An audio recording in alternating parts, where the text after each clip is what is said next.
Icon star Allu Arjun arrest ప్రస్తుతం సంచలనంగా మారింది. ఇండస్ట్రీలో కావచ్చు, అలాగే అభిమానుల్లో, సినీ అభిమానుల్లో కావచ్చు, ఇది ఒక సంచలనమైన వార్తగా మారింది. అల్లు అర్జున్ని ఎందుకు అరెస్ట్ చేశారు? ఈ విషయం దాదాపు ఇప్పుడు అందరికీ ఒక క్లారిటీ వచ్చేసిన విషయం మీ అందరికీ తెలిసిందే. డిసెంబర్ 4వ తారీఖున పుష్ప 2 ప్రీమియర్ సందర్భంగా అల్లు అర్జున్ ప్రీమియర్ షో చూసేందుకు, అభిమానులతో కలిసి ప్రీమియర్ షో చూసేందుకు ఆర్టీసీ, హైదరాబాద్లోని ఆర్టీసీ క్రాస్ రోడ్లోని సంధ్యా థియేటర్కి అయితే ఆయన వెళ్ళడం జరిగింది. అయితే ముందస్తు సమాచారం ఇవ్వకుండా అల్లు అర్జున్ అక్కడికి చేరుకోవడంతో పోలీసులు సరైన భద్రత అయితే ఏర్పాటు చేయలేకపోయారు. ఎందుకంటే వాళ్ళకి అక్కడ సమాచారం లేదు కాబట్టి అల్లు అర్జున్ థియేటర్కి వస్తున్నట్లు.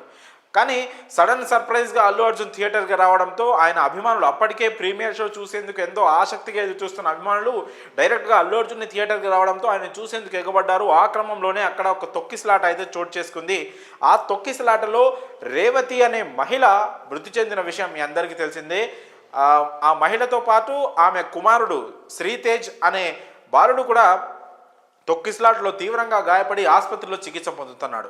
సో ఈ ప్రమాదం, అంటే ఈ తొక్కిసలాట చోటు చేసుకోవడానికి థియేటర్ యాజమాన్యంతో పాటు హీరో సమాచారం, ముందస్తు సమాచారం ఇవ్వకుండా ఒక పెద్ద సెలబ్రిటీ అలా రావడంతోనే తొక్కిసలాట చోటు చేసుకుంది కావడంతో దీనిపైన కేసు నమోదైంది. సో ఈ కేసులో భాగంగా పోలీసులు శుక్రవారం ఉదయం అల్లు అర్జున్ ఇంటికి వెళ్ళి అతన్ని అదుపులోకి తీసుకొని అరెస్ట్ చేయడం జరిగింది. అల్లు అర్జున్ని అరెస్ట్ చేసి పోలీస్ వెహికల్లోనే చిక్కడపల్లి పోలీస్ స్టేషన్కి తరలించారు.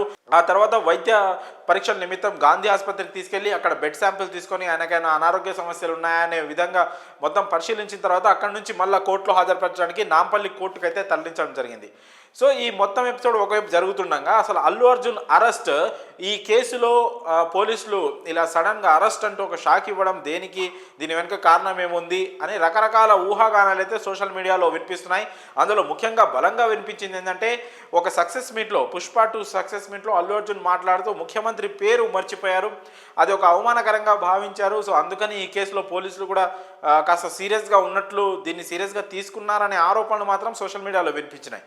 ఈ క్రమంలో రేవంత్ రెడ్డి హట్ అయినట్టు, అందుకే అల్లు అర్జున్ అరెస్ట్ అయినట్లు కూడా కొన్ని ఆరోపణలు అయితే సోషల్ మీడియాలో వెల్లువెత్తుతున్నాయి. ఈ క్రమంలోనే సీఎం రేవంత్ రెడ్డి, తెలంగాణ ముఖ్యమంత్రి రేవంత్ రెడ్డి కూడా అల్లు అర్జున్ అరెస్టుపై స్పందించారు. ప్రస్తుతం ఆయన ఢిల్లీలో ఉన్నప్పటికీ ఈ అరెస్టుపై ఆయన స్పందిస్తూ చట్టం తన పని తాను చేసుకోపోతుందని, ఈ అరెస్ట్లో తన ప్రమేయం ఏమీ లేదు అని ఒక స్పష్టత అయితే ముఖ్యమంత్రి రేవంత్ రెడ్డి అయితే ఇవ్వడం జరిగింది. మరి అల్లు అర్జున్ కేసులో సీఎం రేవంత్ రెడ్డి ఇచ్చిన స్టేట్మెంట్పై మీ అభిప్రాయాలను కామెంట్స్ రూపంలో తెలియజేయండి.